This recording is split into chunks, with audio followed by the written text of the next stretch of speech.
Welcome back. अभी अभी हम बात कर रहे थे प्रीवियस वीडियो में HTML एडिटर के बारे में, और अभी हम लोग जान लेते हैं कि HTML एडिटर्स क्या होते हैं। एडिटर्स का मतलब होता है किसी भी चीज़ को जो एडिट करके हम उस पर मॉडिफाई कर सकते हैं। फॉर एग्जांपल हमारे पास फोटोशॉप एडिटर होता है, तो हम उसमें क्या कर सकते हैं कि हमारे पास कोई भी कोड लिखा होता है, हम उसको मॉडिफाई कर सकते हैं। कोई भी हमारे पास पिक्चर होती है तो हम उस पिक्चर को मॉडिफाई कर सकते हैं, एडिट कर सकते हैं। उसके कलर्स, उसके जो लाइटनिंग है, पिक्चर की पोजीशन है, वो हम चेंज कर सकते हैं। सेम हम जो लैंग्वेज एडिटर्स होते हैं उनमें क्या करते हैं, हम लोग लैंग्वेज को एडिट करते हैं। या HTML एडिटर से हम उनमें HTML का टैग कोड एडिट करते हैं। साथ में जितनी वेब डेवलपमेंट की लैंग्वेजेस हैं उनको हम लोग एडिट करते हैं। इस सेक्शन पे हम लोग जंप करते हैं HTML editors. Okay, so a simple text editor is all you need to learn HTML. ठीक है, अगर हम HTML के बेसिक जो एडिटर्स हैं उनकी बात करें तो उसमें हमारे पास सबसे पहले जो एडिटर आता है वो सिंपल, अगर आपके पीसी में नोटपैड पड़ा हुआ है, हर पीसी में पड़ा होता है नोटपैड, ठीक है, ये हमारा सिंपल एडिटर हो सकता है। इसके लिए HTML लिखने के लिए यहाँ पे जिस तरह से इधर एक कोड लिखा होता है यहाँ पे, ठीक है, फॉर एग्जांपल ये हमारे पास कोड लिखा हुआ है, तो हम इसको कहाँ पे लिख सकते हैं, सिंपल अपने नोटपैड एडिटर में, अगर आपके पीसी में कोई भी एडिटर नहीं है। नहीं तो आप इसके अलावा जो एडिटर हैं MS स्टूडियो है,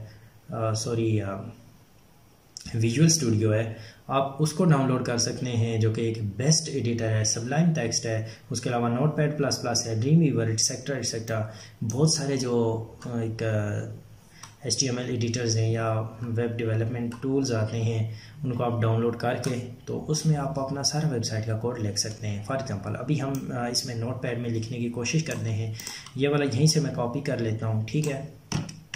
हम इसको कोड को कॉपी करते हैं, आपने इसको लिखना है, क्योंकि जो अक्सर स्टूडेंट होते हैं वो इस कोड को भूल जाते हैं। तो हम इसको क्या करते हैं, सेव करते हैं। सेव हम इसको करते हैं डेस्कटॉप पे, हम इसको कर लेते हैं my first web page. Okay, हम इसकी जो टाइप है my first web page dot HTML, हम इसकी डॉट टाइप ये वाली कर लेते हैं। अब हम जाते हैं अपनी डेस्कटॉप पे, तो यहाँ पे देखें कहाँ पे गया है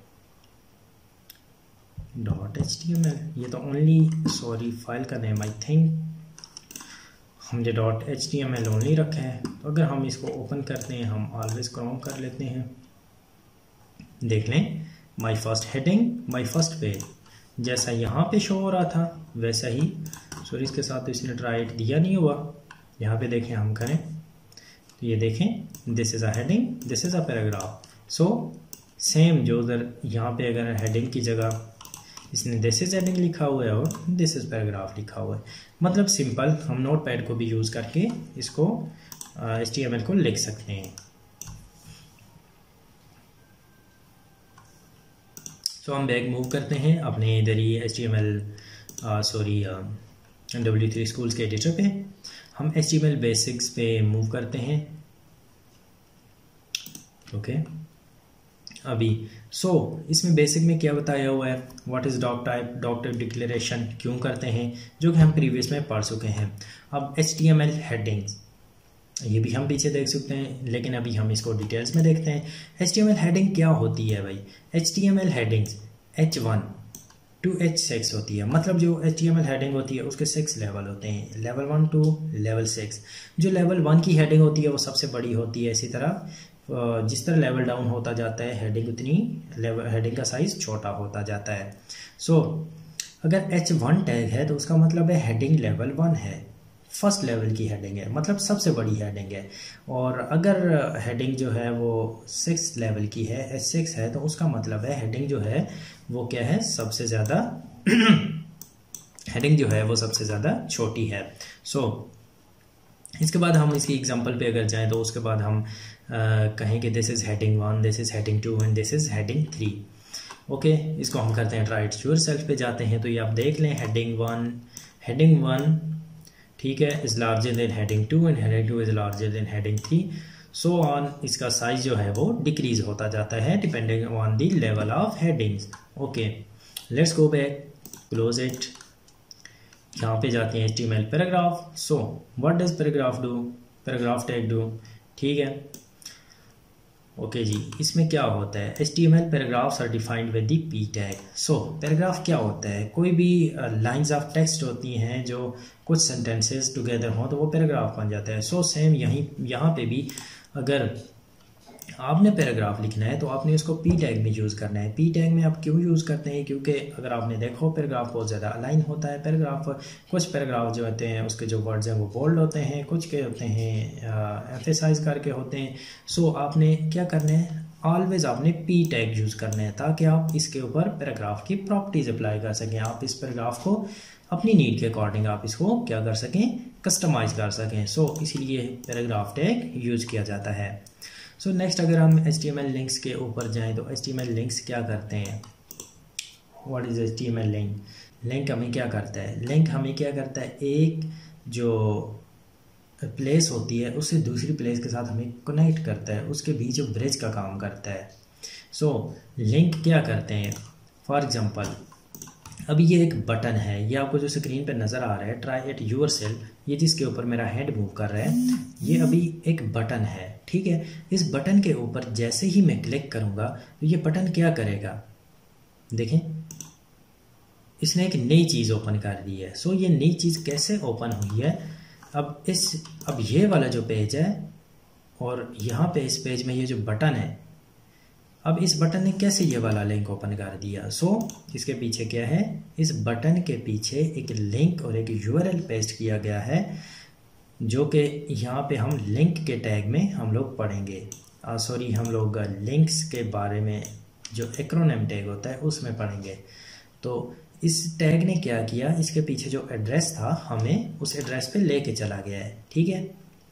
अब ये देखें, इसके लिए जो टैग यूज़ होता है वो a टैग यूज़ होता है जो HTML के लिंक्स को डिफाइन करता है। सो हमने टैग a लिया, ठीक है, स्टार्ट हुआ, उसमें हमने लिखा हाइपर रेफरेंस, इसमें हमने लिया https w3schools.com, इसमें हमारा ये लिंक आ गया, हमने ये पेस्ट कर दिया डबल कोट्स के अंदर, डबल कोट्स क्लोज, और ये हमारा ओपनिंग टैग की ब्रैकेट जो है वो यहाँ पे क्लोज हो गई। सो उसके बाद हमने लिंक का जो नाम रखना है। अब लिंक का कोई नाम नहीं होगा तो कैसे पता चलेगा, अब जैसे मैं इसको कट कर देता हूँ, अब देखें यहाँ पे लिंक है, ठीक है, हमने a टैग लगा के इसमें लिंक यूज़ किया हुआ है, लेकिन अब हम इस किस चीज़ के रेफरेंस से उस लिंक तक पहुँचे। सो ऑफ कोर्स हमारे पास लिंक नेम होना ज़रूरी है। अब हमने क्या कर दिया, दिस इज़ अ लिंक, एक लिंक का नाम रख लिया। जैसे हम इस लिंक पे क्लिक करते हैं, देखें यहाँ पे हमारे पास W3 की जो वेबसाइट है वो ओपन हो गई है, या फिर हमारे पास यहाँ पे W3 स्कूल्स की लिस्ट वेबसाइट ओपन हो गई है। सो लिंक यहाँ पे काम आते हैं। उसके बाद अगर हम फर्दर हम मूव ऑन करते हैं बेसिक्स में ही, तो लिंक्स के बाद हमारे पास HTML के बहुत सारे बंडल्स ऑफ टैग्स आ जाते हैं, और उसमें जैसे आपने देखा होगा यहाँ पे यहाँ पे देखें इमेजेस प्लेस की गई हैं, सॉरी इस पेज पे इमेजेस नहीं है, बॉटम मूव करते हैं, ओके। यहाँ पे इन्होंने इमेजेस ऐड नहीं की हुई, लेकिन जितनी भी जो वेबसाइट्स होती हैं, फॉर एग्जांपल आप इंस्टाग्राम यूज़ करते हैं, आप फेसबुक यूज़ करते हैं, जब उनकी साइट्स आप यूज़ करते हैं उस पर आपको इमेजेस ही इमेजेस नज़र आती हैं। तो वो इमेजेस वहाँ पे कैसे डाली जाती हैं, of course with the help of images tag. जब इमेजेस टैग लगता है तो वो क्या करता है, एक इमेज का सोर्स लेता है, मतलब इमेज कहाँ पे पड़ी हुई है उसका एड्रेस लेता है, उसके बाद उसकी अल्टरनेटिव नेम लेता है, और उसके बाद जो उसकी विड्थ है, हाइट है, ये वाली प्रॉपर्टी सेट करने के बाद आप एक इमेज को अपनी वेबसाइट में ऐड कर सकते हैं। सो अब इसने क्या किया है, सोर्स w3schools.jpg दिया है, ठीक है। यहाँ पे इसने यहाँ से इमेज टैग में जो सोर्स है, जो बेस लिंक है, वो w3schools.jpg है, ठीक है। ये हमारी इमेज यहाँ पे पड़ी हुई है।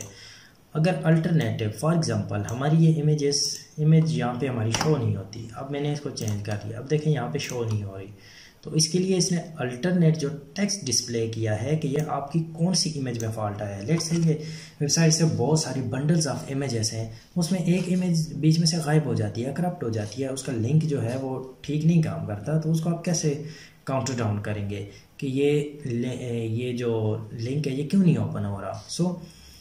उसके लिए आपने क्या करना है, उसमें आपने अल्टरनेटिव में देना है, आल्ट का जो टैग है उसको आपने यूज़ करना है और उसमें आपने इमेज को नेम दे देना है। नेम कैसा होना चाहिए, नेम आपका वैल्यू ऐसा होना चाहिए कि जो इंडिकेट करे उस इमेज की तरफ, ठीक है। इमेज से रिलेटेड आपका जो नेम है होना चाहिए। फॉर एग्जांपल यहाँ पे w3schools.jpg था, तो यहाँ पे इसने जो अल्टरनेटिव नेम दिया है वो w3schools.com दिया है, ठीक है। या फिर हम w3schools इमेज भी यहाँ पे लिख सकते हैं। उसके बाद इसने इसकी जो विड्थ सेट की है, जो इसकी चौड़ाई है वो इसने दी है 104 और हाइट जो है 142 और ये बाय डिफ़ॉल्ट पिक्सल में होता है। ओके, इसको हम लोग क्लोज़ करते हैं। आई थिंक जो हमारा वीडियो ट्यूटोरियल है वो काफ़ी लेंथी हो गया है, इस वाले ट्यूटोरियल को स्टॉप करते हैं हम लोग। इसके बाद अपना नेक्स्ट जो ट्यूटोरियल है उसकी तरफ जाते हैं। Thank you so much.